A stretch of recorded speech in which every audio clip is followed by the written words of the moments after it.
Hi hello నమస్తే welcome back పూర్ని YouTube express. ఈరోజు అయితే ఎమ్మి టేస్టీ చేపల పులుసుని చేసి చూపిస్తున్నాను. ఈ మెథడ్లో ట్రై చేయండి, మీకు డెఫినెట్గా నచ్చుతుంది, మీ ఇంట్లో వాళ్ళకు కూడా నచ్చుతుంది. అంత బాగుంటుంది.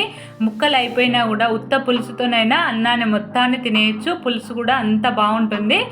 ఇక్కడ నేను రవ్వ చేపల్ని తీసుకుంటున్నాను. ఏ చేపతో అయినా పులుసు అనేది ఈ విధంగా పెట్టండి, పర్ఫెక్ట్గా ఉంటుంది. అంతకంటే ముందుగా మన ఛానల్ సబ్స్క్రైబ్ చేసుకోకపోతే ఒకసారి సబ్స్క్రైబ్ చేసుకోండి.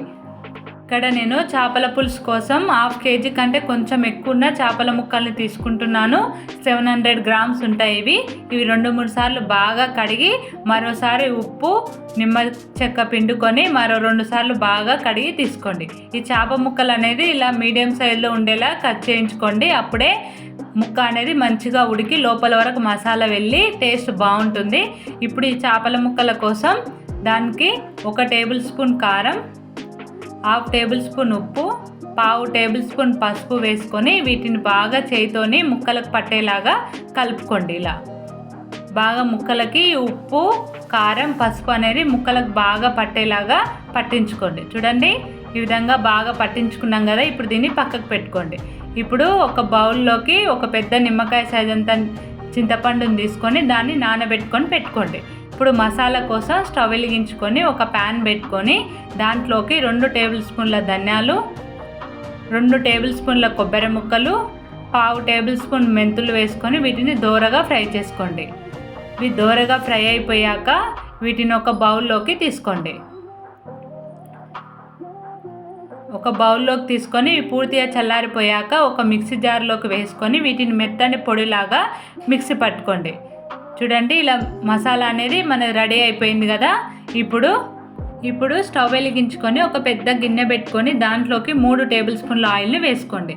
దీంట్లోకి 2 మీడియం సైజ్ ఉల్లిగడ్డలను ఇలా చిన్న ముక్కలుగా కట్ చేసుకొని వేసుకోండి.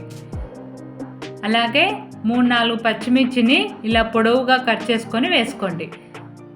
చేపల పులుసు గిన్నె అనేది వెడల్పు ఎక్కువగా లోతు తక్కువగా ఉండేలా గిన్నె తీసుకోండి. అప్పుడే చేప ముక్క అనేది చితకకుండా మంచిగా కుక్ అవుతుంది. ఇప్పుడు ఇది కొద్దిగా ఫ్రై అయిపోయింది కదా. ఇప్పుడు ఇందులోకి 1 టేబుల్ స్పూన్ అల్లం వెల్లిగడ్డ పేస్టు, 1/2 టేబుల్ స్పూన్ పసుపు, కొద్దిగా కరివేపాకు వేసుకొని ఇది పచ్చివాసన పోయేంత వరకు బాగా ఫ్రై చేసుకోండి. చూడండి, ఇలా బాగా కలుపుతూ స్టవ్ని మీడియం ఫ్లేమ్లో పెట్టుకొని ఇలా ఫ్రై చేసుకోండి. ఫ్రై అయిపోయింది కదా. ఇప్పుడు ఇందులోకి 2 టేబుల్ స్పూన్ల కారం, 1/2 టేబుల్ స్పూన్ ఉప్పు, అలాగే 1/2 టేబుల్ స్పూన్ గరం మసాలా వేసుకొని మరో నిమిషం దీన్ని ఫ్రై చేసుకోండి. ఇప్పుడు ఇందులోకి మన చేప ముక్కల్ని కూడా వేసుకొని స్టవ్ని మీడియం ఫ్లేమ్లో పెట్టుకొని బాగా కలిపి 2 నిమిషాలు దీన్ని ఫ్రై చేసుకోండి. ఇలా బాగా కలిపి 2 నిమిషాలు ఇది ఫ్రై అయ్యాక ఇప్పుడు ఇందులోకి మన చింతపండులో నుంచి రసాన్ని తీసుకొని దీంట్లోకి వేసుకోండి. తర్వాత ఇందులోకి మనం మిక్సీ పట్టుకున్న మసాలాను కూడా వేసుకొని దీంట్లోకి ఒక పెద్ద గ్లాసు వాటర్ని కూడా వేసుకొని ఒకసారి బాగా కలిపి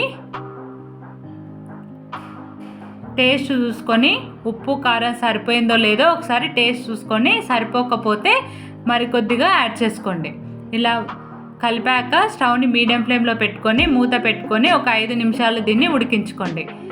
చూడండి, మధ్య మధ్యలో ఇలా మెల్లగా కదుపుతూ ఉడికించుకోండి. ముక్క అనేది చితికిపోతుంది. ఇలా మెల్లగా కలపండి.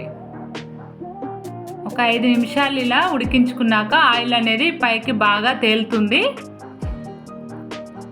చూడండి, ఆయిల్ అనేది పైకి తేలింది కదా. ఇప్పుడు స్టవ్ ఆఫ్ చేసుకొని దీనిపైన కొత్తిమీర జల్లుకుంటే మన చేపల పులుసు అనేది రెడీ అయిపోయింది. అంతే అండి, చాలా సింపుల్గా ఉంది కదా. ఒకసారి మీరు కూడా ట్రై చేసి ఎలా వచ్చిందో నాకు కామెంట్ చేయండి. చూస్తేనే బాగా టెంప్టింగ్గా ఉంది కదా, అంత బాగుంటుంది. టేస్ట్ కూడా అంతే బాగుంటుంది. ఒకసారి మీరు కూడా ట్రై చేయండి. ఈ వీడియో కనుక మీకు నచ్చినట్టయితే లైక్ చేయండి, మీ ఫ్రెండ్స్ రిలేటివ్స్కి షేర్ చేయండి, సబ్స్క్రైబ్ చేయడం మర్చిపోకండి. Thanks for watching. Bye bye.